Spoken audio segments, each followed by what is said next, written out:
Mesmo antes das tarifas do Trump, o Brasil tem um problema grave e profundo de não fazer a própria lição de casa, né? Nos últimos 40 anos, quando a gente se compara com os nossos pares, países em desenvolvimento, a gente ficou para trás. Ficou para trás em educação, ficou para trás em saúde, ficou para trás em infraestrutura. Não à toa, né, a região, mais uma vez reforço, que mais se beneficiou da guerra comercial entre os Estados Unidos e a China foi o Sudeste Asiático, que estava preparado para isso, que aumentou a sua produtividade, que investiu em educação. Aliás, um dado interessante e trágico ao mesmo tempo do PISA é que um aluno de uma escola de elite do Brasil, uma escola que custa seus 15 mil reais, tem uma nota em matemática inferior do aluno da escola mais pobre do Vietnã, né? Então, assim, nós estamos num estado verdadeiramente deprimente, né?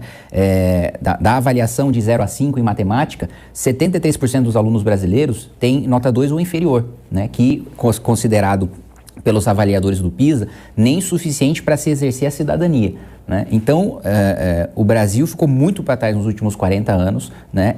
As barreiras comerciais levantadas entre os Estados Unidos e a China abriram uma oportunidade para quem não estava no meio dessa guerra exportar, e foi o caso das exportações do Sudeste Asiático que dispararam. Inclusive, no ano retrasado, eu estive num congresso em Singapura da ASEAN, né, na reunião dos países do Sudeste Asiático, e eles comemoravam, né, justamente essa guerra entre os Estados Unidos e a China, e o quanto isso tinha feito nos últimos 20 anos crescer em 300% as exportações do Sudeste Asiático, e o Brasil não tem condição, o Brasil não tem competitividade. O que a gente vê aqui é o contrário. A gente vê a elite brasileira, os varejistas, a indústria, trabalharem para que tenha aumento de imposto de importação, que foi a tal da taxa das blusinhas. Mas, durante as últimas décadas, o que o setor produtivo brasileiro pressionou politicamente, trabalhou, militou para que a gente reduzisse os nossos custos e aumentasse a nossa produtividade aqui, né? O aumento da nossa produtividade, da nossa mão de obra, é pífio. Tirando do agronegócio, que é 2,5% ao ano, e os Estados Unidos se tornaram os Estados Unidos da América, porque durante 100 anos eles tiveram um aumento de produtividade médio de toda a economia de 2%, a gente só no único setor tem um bom crescimento, em todos os outros é praticamente um desastre, com uma exceção ou outra. Não teve nenhuma preocupação na qualificação da mão de obra, não teve nenhuma preocupação na construção de infraestrutura, também que até hoje a gente depende tanto da infraestrutura rodoviária, que é um erro histórico do Brasil. Não tivemos investimento também na redução, né, do custo, tanto tributário, né? A gente foi fazer uma reforma tributária, né, depois de 50 anos de IVA consolidado, que nós fomos aprovar um IVA no Brasil, e um IVA ainda com muito mais defeitos e muito mais deficiências, e repetindo erros que outros países que aprovaram o IVA lá atrás já corrigiram, e a gente repetiu, e ainda, em vez de fazer um único para simplificar, ainda dividiu em dois. Reforma administrativa, né? Um servidor público na elite do funcionalismo público federal, né, passa num concurso com seus 25 anos de idade, com 30, 32 anos já está chegando no abate-teto, e aí começa a militância para se aprovar novos penduricários e o teto vira piso, né? E hoje a gente tem um gasto de 15 bilhões de reais com aquilo que ultrapassa o abate-teto, não deveria ser ultrapassado.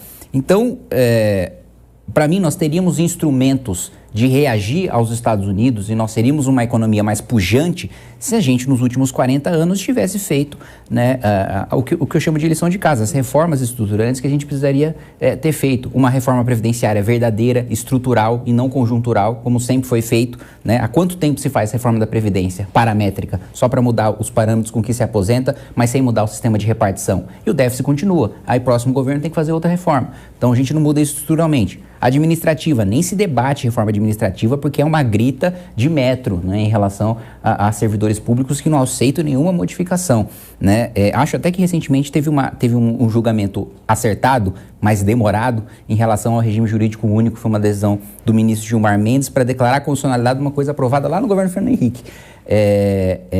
E do outro ponto também, do ponto de vista tributário, nós temos o maior contencioso tributário do mundo, as maiores disputas que chegam na justiça. Esse é outro problema brasileiro. Nós temos uma cultura de litigância, e somada a essa cultura de litigância, nós temos uma jurisprudência vacilante, então uma justiça que decide de uma maneira um dia, de outra maneira no outro dia, tribunais que muitas vezes não seguem as súmulas de tribunais superiores, especialmente nas justiças especializadas, e que faz com que a gente tenha um nível de prejuízo só com gasto, com um processo gigantesco. Então, eu acho, Vila, que infelizmente, se a gente for pensar no futuro, a gente tem que arrumar a nossa casa para ter mais instrumentos para reagir caso tarifas como essa que foram impostas aos Estados Unidos contra nós sejam impostas por outros países em outros contextos. A gente precisa forte internamente, resolver os nossos problemas domésticos para ter capacidade de responder internacionalmente.